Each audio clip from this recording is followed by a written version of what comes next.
29 নম্বর। হায় হায়, এটা কি ম্যাথ দিছে? এটা কেমন মিডল টার্ম? এটা কেমন মিডল টার্ম দিল? ভয় পাওয়ার তো কিছু দরকার আছে? আমার একটা সমীকরণ দিছে, সমীকরণ দিয়ে বলছে এটা মিডল টার্ম করো। তো আমি সমীকরণটাকে কিছু একটা ধরে নেই, আম জাম কাঁঠাল লিচু ধরে নেই, তাহলে ছোট হয়ে যায় না? আমরা সমীকরণটা কিছু ধরে নেই। আমরা সমীকরণ ধরো যে এটাকে আমরা ধরলাম, এ square plus 3a minus 4t। তুমি এখানে ব্র্যাকেটে লিখতে পারো যে x square minus x is equal to a ধরে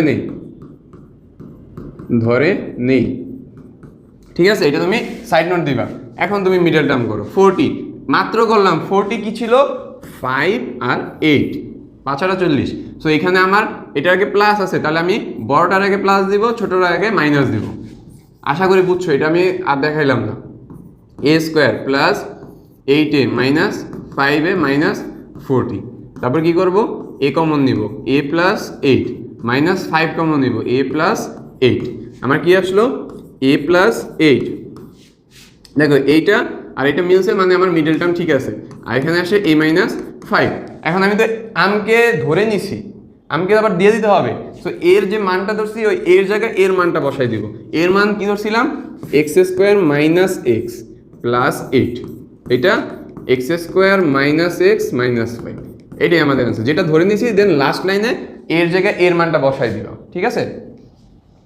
বুঝতে পারছো? ফার্স্টে কি করছি, জাস্ট এত বড় একটা সমীকরণ দিয়ে দিছে, ঠিক আছে? সেজন্য আমি কি করছি, এটাকে কিছু একটা ধরে নিছি, এ ধরে নিছি।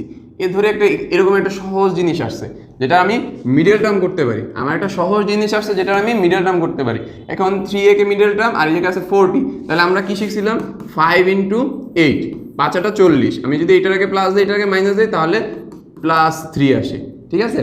আমার এই 3টা আসছে, তাহলে আমরা এখানে এটা বসাইলাম, দেন আমরা কমন নিলাম। কমন নিয়ে কি করলাম? অ্যান্সারটা লিখলাম। অ্যান্সার লিখার আগে আরেকটা কাজ কি, এর জায়গায় এর মানটা বসাই দেওয়া। সো এটা যদি আমি না বসাই, তাহলে আমার ম্যাথ কেটে দিবে। তাই আমাকে এর জায়গায় এর মানটা বসাইতে হবে, ঠিক আছে? এই ম্যাথটা যদি তোমরা বুঝে থাকো, ঠিক আছে, এই ম্যাথটা যদি তোমরা বুঝে থাকো, তাহলে